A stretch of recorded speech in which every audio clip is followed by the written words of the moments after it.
Dear students, these days we were studying the various approaches to organizational behavior. In the various approaches to organizational behavior, we had seen mainly the classical approach and then the neoclassical approach. In the classical approach, it was a beginning of the management, therefore, scientific management, administrative management, bureaucratic management theories we had studied. And in the neoclassical, human relations were touched upon and high importance was given. So we had studied the human relations approach and human behaviors approach. And now we are coming with the modern approaches. So here mainly we will be dealing with two modern approaches. Let's see. Modern approaches. This approach came into trend around the year 1950. So till then we did not have this, because before then that we were speaking neoclassical. Around 1930 to 1950 we said it's neoclassical, the way human relations were touched and given more importance. But after 1950 some other new thoughts in the management started emerging, and that approaches were called as the modern approaches. It is an enhanced form of classical and neoclassical approach. So classical approach, they kept the human people away and they considered just one factors of production. And in the neoclassical, they said human beings are highly important. Now a link is given, so it is something more than these both two. This approach has been made with the help of two fundamental approaches. So modern approach includes two fundamental approaches, that is system approach and contingency approach. I hope that you have studied these concepts in your first year, first semester when you are studying management theory and practice. There various thoughts of management when you are studying, or theories of management, you have studied this system approach and contingency approach. But just to recall, because we are now seeing from the human resource background what's there, human resource, from that what you call focus, we will be looking after these things. Now system approach was given by mainly the Chester I. Bernard, and other proponents of this theory also are there. So now we'll make a small study on both of these. So system approach. System approach was formed by Chester I. Bernard, Herbert A. Simon, and their associates. It's not just one person. So many of the proponents observed that, and this is one of the best management theory, they said. So it came into existence in the year 1960. So around 1960, now around what you call almost 60 years before. This approach focuses on the interconnection and interdependence of all the activities in an organization. So interconnection and interdependence. So these two things are there, interconnection and interdependence. Means there is nothing is called individual or independent. Everything is connected, interdependent. One person, even in the organization, one machine is there that is connected with somebody and he is connected with somebody. It means everything is one system and everybody is, or everything is one part of that one whole system. So it says that organization is was system. Any individual they are there, so they are the one part of that system. The system approach refers to a group of interlinked units. So another thing is, okay, group of interlinked units. There are many groups. Now you can say that in the organization there is a management group, then there is a marketing group, researchers group, production group. All those things are as individual units, but they are linked.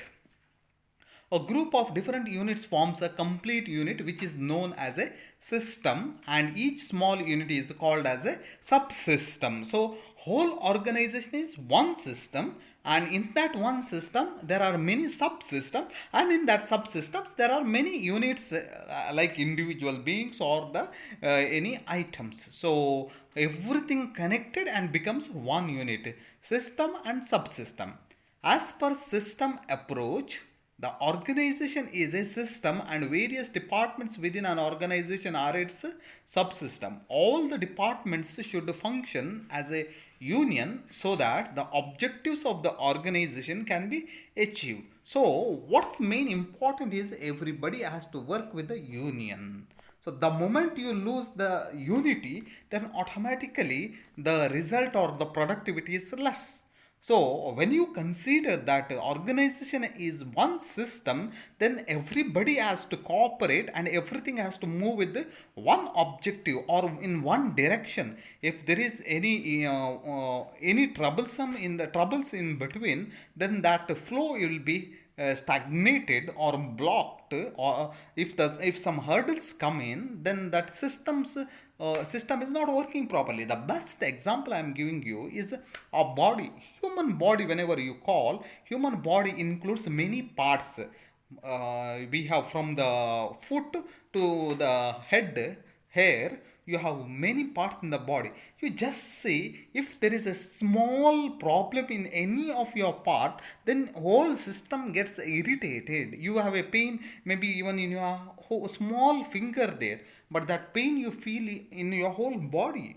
So in the same way, if you have some problem in the some of the subunits or the unit, it is a problem to the organization as a whole. Therefore, from the human resource point of view, this is very important to tell you that every member has to consider that I am part of the system. If I am not proper, then system will itself have a trouble. That way it has to come. So therefore, systems approach in the human relations approach plays a major role. So second one is contingency or situational approaches. This is another concept that was developed after 10 years of the systems approach. So that's around the year 1970.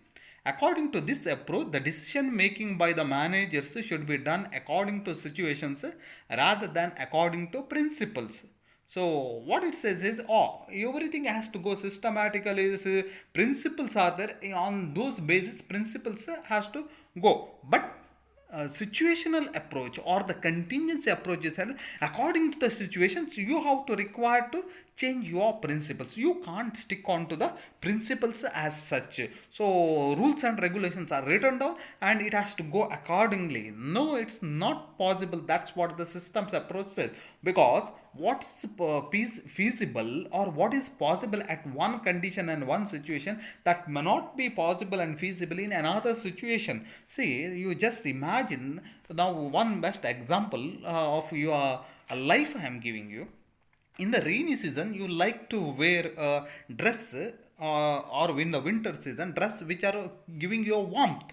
At the same time, in the summer season, you won't like to wear such dresses because you like to wear dresses in the summer different and in the winter different, in the rainy season different. According to the seasons, you like to wear the dress. In the same way, in the organizations also in different situation, different things happen. So even you see place also, in one place you have to behave in one way, another place you have to behave in another way, because the cultural influence is such. So in the organizations also, if your organization functioning in India, it has to have a different what you call setup, and if your organization is functioning in Africa, America, it has to work in a different setup. Therefore, according to the situations you work, basically let your vision and mission be clear. But the things of working style should not be rigid. It need to be a flexible. That's what this contingency approach says. So thus, there is no such single formula or a principle which can applicable in case all the situation. What it says is there is no one system way, one principle of working. So in all the situations, for this is best. For that will be best. So you need to change according to the situations. You need to change according to the cultures. You need to change according to the places. This is because of the fact that the nature of environmental factors in an organization changes every now and then. This is what more important. See, environmental factors are not strict. They are gone changing, they are dynamic. So as the environmental effect of the environmental factors on your organization is changing, then your working style also has to change. You can't remain as it is. Now you see in the world today, how we are functioning in the world and yesterday completely changed, even in the teaching method. So pandemic has come, okay, no problem. Other than that also, in the olden days you were not at all equipped with any kind of the technology, but today even if you come to the offline classes, most of your activities are carried out to the with the technology. When we were of your college, we had never seen a PowerPoint projector in our classrooms, but today everything is most of your classes are conducted through the overhead projects, because environmental factors have changed, therefore according to the situation. These environmental factors can be both internal as well as external factors. These you have studied, you will be aware of that, just to brush upon.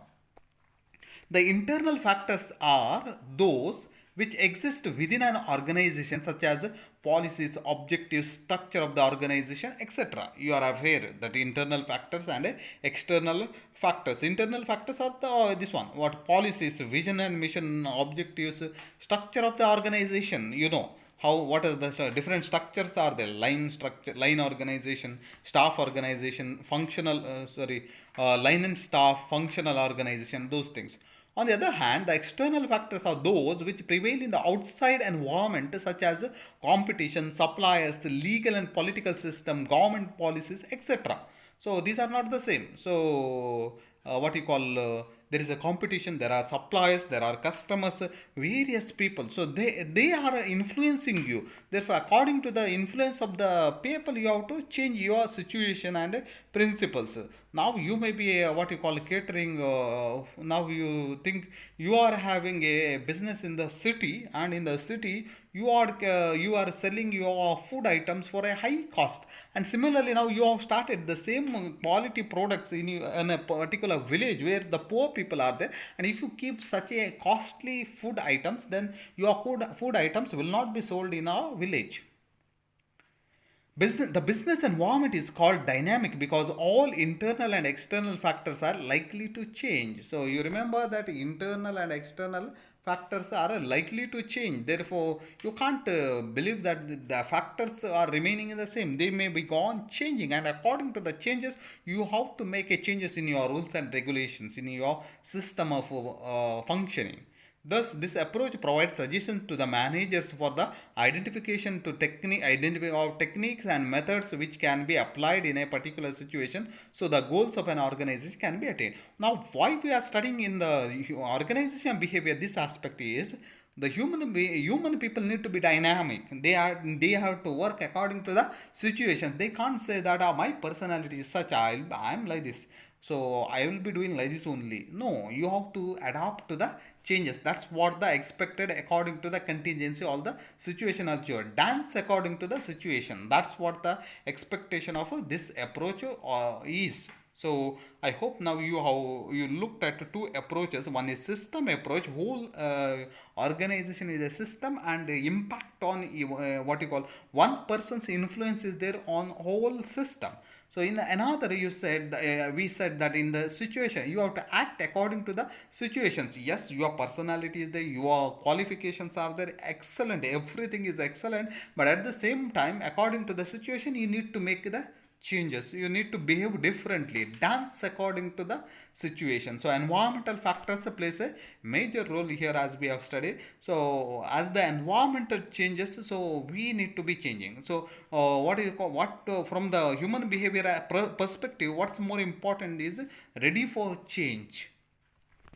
So these are the aspects of what we wanted to study here.